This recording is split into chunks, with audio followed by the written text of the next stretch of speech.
Standing outside of the old city of Jerusalem, you can see the old city wall in the background there. And just to the right behind those buildings is the Damascus Gate. And in Hebrews 13 verse 12 it says that Jesus suffered outside of the city gate. And then in John 19 verse 20 it says that Jesus was crucified near to the city. So this site is both outside of the city gate and yet near to the city.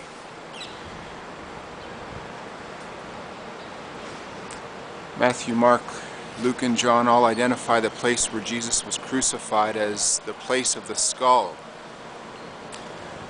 And in John 19, verses 17 and 18, John says that Jesus was crucified at the place of the skull, which in Hebrew is Golgotha. John wrote that in the place where Jesus was crucified there was a garden and a tomb. And very close by here, an ancient water cistern has been found. So here's the opening to that cistern. You can see water running down there.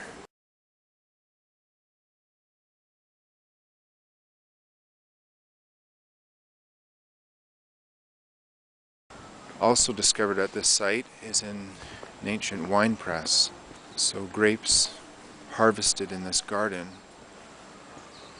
would be pressed here.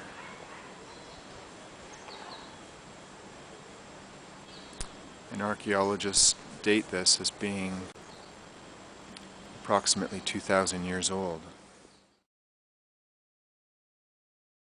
In John chapter 20 verse 15 we read of how Mary, when she first saw Jesus, she didn't recognize him and supposed that he was the gardener.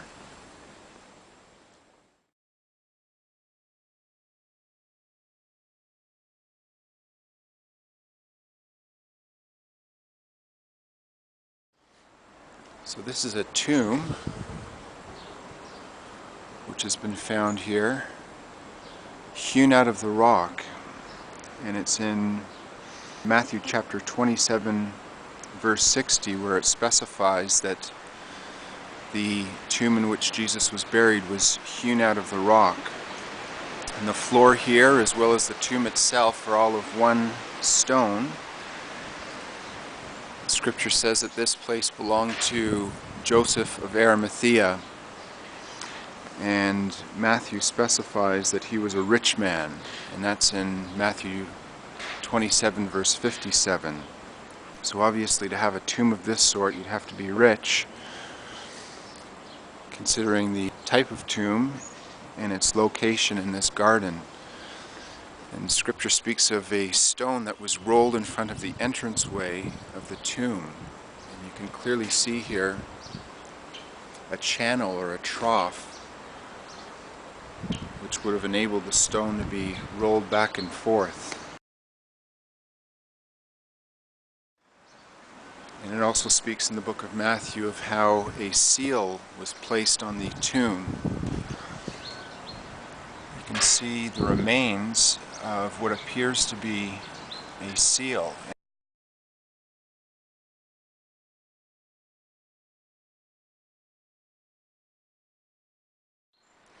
So entering the tomb itself, it's necessary to stoop down to enter because it's only about 4.5 feet or even less than that. And in Luke 24 verse 12 it speaks of how Peter had to stoop down to enter the tomb. And right now you're looking at almost like a bed that has been hewn out of the rock, the likely spot where Jesus' body was laid. The woman who came to the tomb found angels here, one sitting at the place where Jesus' feet had been, and another where his head had been. And there's almost a raised area there to the left almost acting as a pillow for the head. And there's more than enough room for a body to lie fully extended. Mark 16 verse 5 says that when they entered the tomb, they found someone in a white robe sitting on the right side of the tomb. And sure enough, the open space in this tomb is on the right side.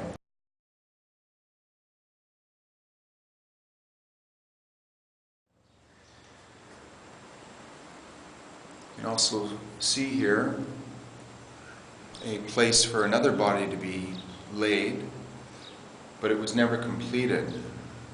At the foot there, it hasn't been fully carved out as it has been on this side. And John 19, verse 41, specifies that the tomb in which Jesus was buried was a new tomb in which no one had yet been laid. The fact that this one had been completed and this other bed was never fully completed suggests that Joseph intended for this tomb to hold at least 2 people, but after Jesus was buried here, it was considered too sacred to bury anyone else. So the construction of the tomb and the second bed specifically was not followed through with. So for numerous reasons, with the different lines of converging evidence, this seems to be the place where Jesus was crucified, buried, and where he rose again.